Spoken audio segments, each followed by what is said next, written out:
Hi, this is Scott with eTrailer. Today we're taking a look at and installing a Stealth Hitch on a 2020 Audi A6 Allroad. The Stealth Hitch we have on our Audi today is a really good option for people that want to go biking, have a bike rack, or maybe a cargo carrier to haul around a little bit of extra gear.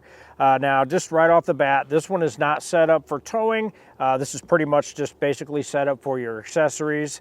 But you can end up turning this hitch into one that can tow with the tow package for that. So keep that in mind if you plan on pulling a small trailer or something. You may want to upgrade your order to the Stealth Hitch option with the tow hooks and the electric tow bar wiring.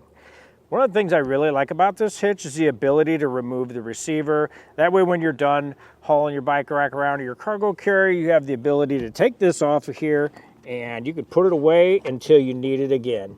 All you have to do is turn this little dial that I have up underneath. You can pop that off. And now with that off, you can't even tell this has a hitch on it at all. So it really helps maintain the good looks of your Audi. And when you're ready to add on your accessories, all you have to do is just pop in your receiver, push it up, and lock itself in place. Another nice thing about this as well is it's going to have a keyed lock, so you can lock your receiver in place so that way nobody can take that off while you're out and about. This hitch is going to have a 5/8 pinhole opening, and that's going to hold in any of your accessories that you have in the back. Now this won't come with a pin, so you may want to pick one up here at eTrailer.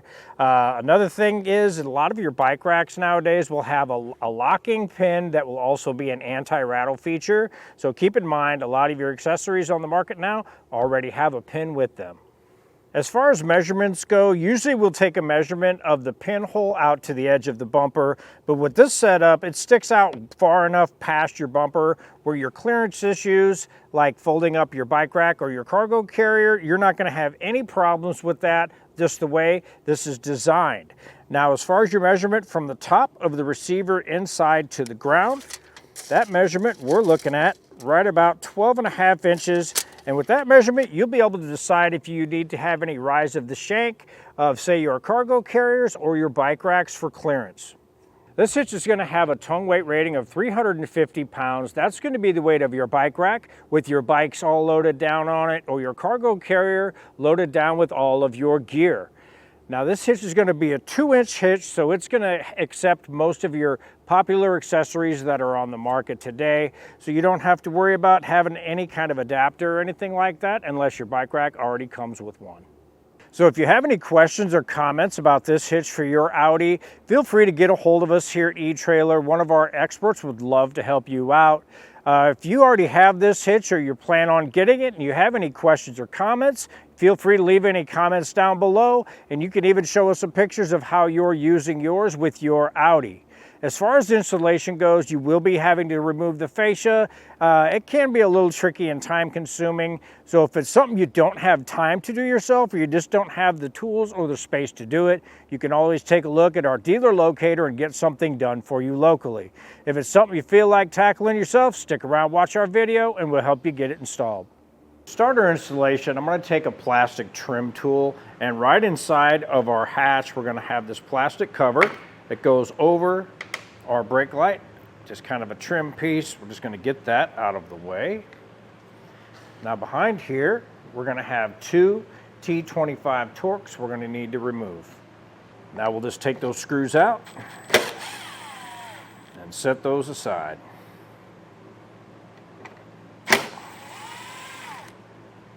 You notice I do have blue tape all over all of my seams where we're going to be removing our fascia. And I also did it around our taillights. You don't really have to do that, but it's just kind of an extra precaution I usually take. Now we're just going to pull back on our light, and that should pop out for us. After we do that, behind our light, we're going to have this clip for our connector. We're going to push down on that tab and pull that back. Now we can set our light off to the side. Inside of our tail light housing, you're going to have a pin that locks in the fascia here. While we're here, I'm just going to go ahead and get that one out of the way. Again, just getting under that with our pry tool and just pull that out and set that aside. On each side of our vehicle, right behind our wheel well, we're going to have 3 T25 Torx screws. we're going to need to get removed. Now you can use something handheld or something with an extension to get on these. They're kind of tucked back in there. I'm just going to use my angled driver and just get those pulled out.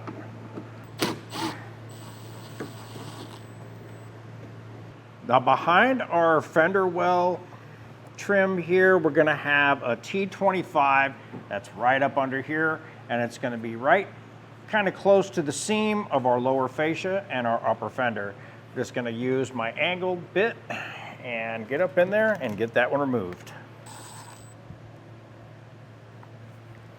Underneath of our vehicle, we're going to have 3 T25 Torx right along the back. We'll go ahead and get those removed now.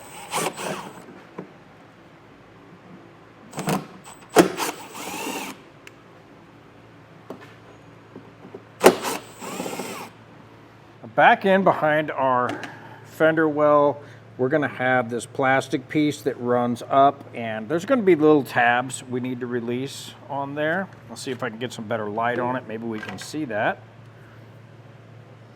As you can see, as we go along, right here, we're going to have a tab. So we want to get our trim tool in behind that.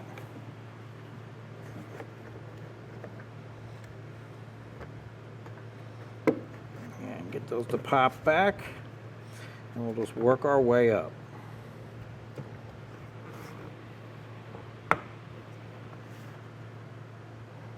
Once we have it unclipped behind our lower fascia, what we're going to do is just work our way across, applying pressure.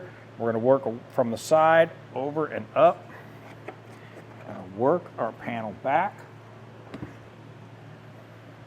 And once you do that, you may be able to get in there with a tool and push down, get those to pop back carefully with your trim tool.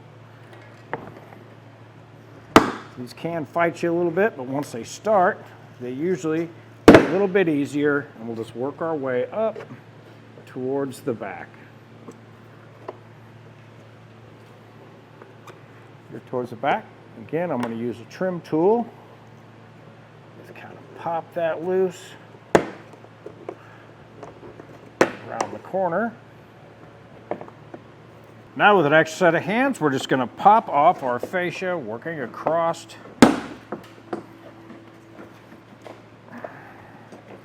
Little clips in the rear, you may need to use your trim tool to get that to pop up. Now once we get that broke loose, we are going to have wiring back on our driver's side. We're just going to push in that tab to pop that out. So what we did is we ended up leaving one of our sensors plugged in. It really didn't want to unclip, and sometimes with the Audis you end up with an issue where if you undo the sensors, it's going to have to get reset at the dealer, so we just left this one alone. Now the one that we have on our driver's side, we had to unplug this connector just to get our fascia moved out of the way, so we did unplug that one. Now inside of our fascia support panel, we're going to have a 10mm nut, and just want to back that out and set that aside. Now we're going to go back through, and we're going to have all of these T25 bits that we're going to remove all along our support panel.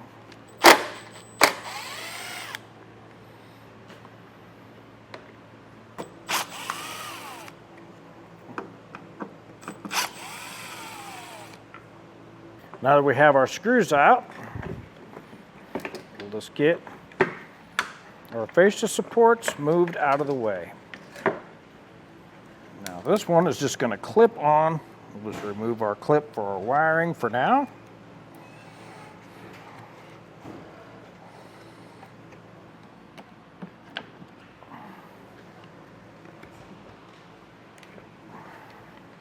We'll just take our bumper beam off, and we're going to use a 16mm socket, and we're going to have 3 on each side.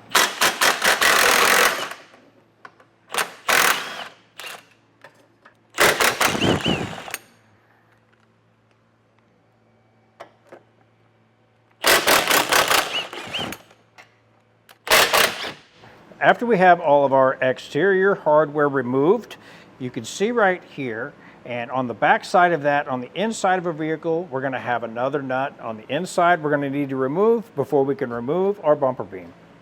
Now I did remove the tray that was in here, and right behind that we're going to have a 16mm nut. I'm just going to use an extension with a 16mm deep well socket, and we'll get that removed.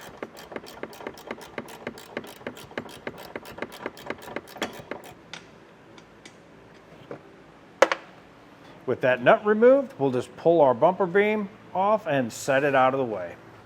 On the passenger side rear of our Audi, we're going to have this little module. We're going to need to remove this and trim a little bit off of our little mount that it's held in with.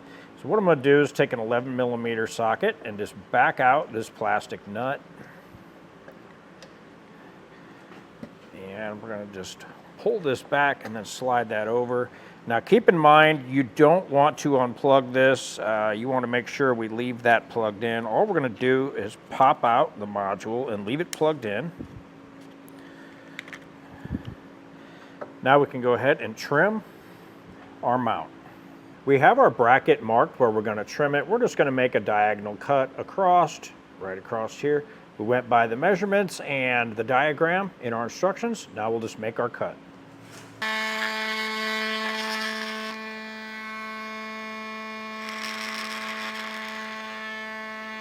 After we have that trimmed up, we'll just kind of clean up some of our excess. You can use a knife or your fingernails, whatever. Don't have to be perfect. Just want to clean it up a little bit and make it look a little bit better. We'll just go ahead and snap our module back in place, and we can reinstall it.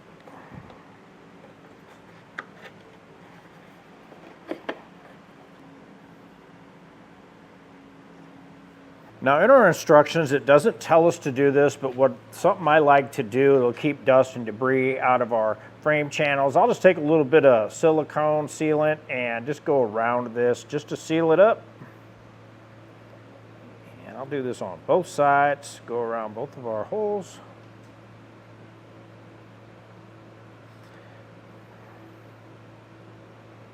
After we have our silicone in place, now we're just going to take our plates that come in the kit and we want to line them up with our holes on each side. Let's get those lined up. Now these are going to move around a little bit whether we use silicone or not. So what we're going to do now is we'll just get our hitch lifted into place, and we're going to have our hardware all ready to go. We're going to have our lock washer followed up by our large washer. Now we'll just lift our hitch into place. You can use the bolt to move your plate around behind it to get that lined up. We'll just get one started on each side. After all of our hardware is in place, we want to make sure that we have our hitch centered up. So I'm going by our latch pin for our tailgate and just making sure everything looks good. Now I'll come back through and just snug down all of our hardware with a 17mm socket.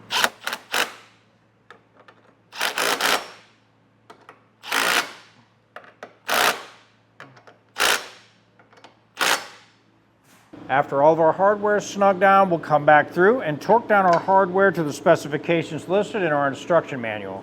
Now, if you don't have a torque wrench, you can pick one up here at eTrailer. We do have some options available for those. Or you can take a look at your local auto parts store. You should be able to rent one there.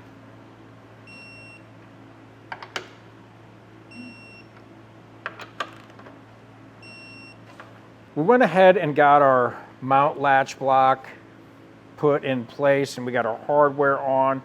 Now we're just going to come back through and torque these down with a 24mm socket and wrench, and we're just going to go by our specifications listed in our instruction manual.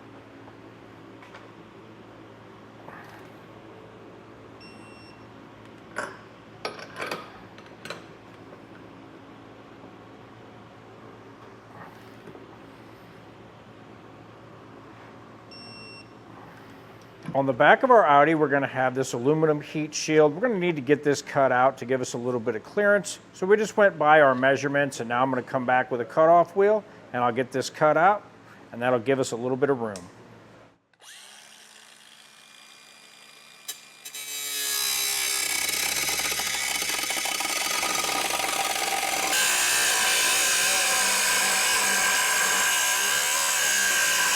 I'll come back through and I'll clean this all up and get rid of any of our sharp edges. Underneath of our fascia, we're going to need to trim this out. So we went by our measurements, what they have listed, and we're just going to cut out this section, and we're going to try and run along this edge and then down both of these lines.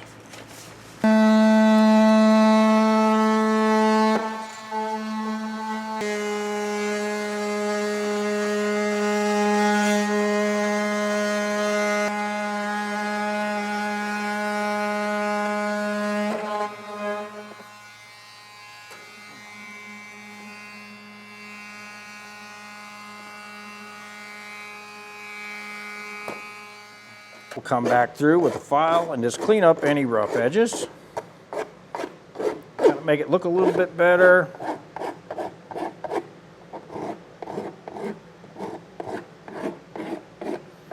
And after we get all this done, we'll go ahead and replace our rear fascia. Now, once we start getting our fascia put back in place, you don't want to forget any of your wiring that you unplugged, so make sure you get all that set back up.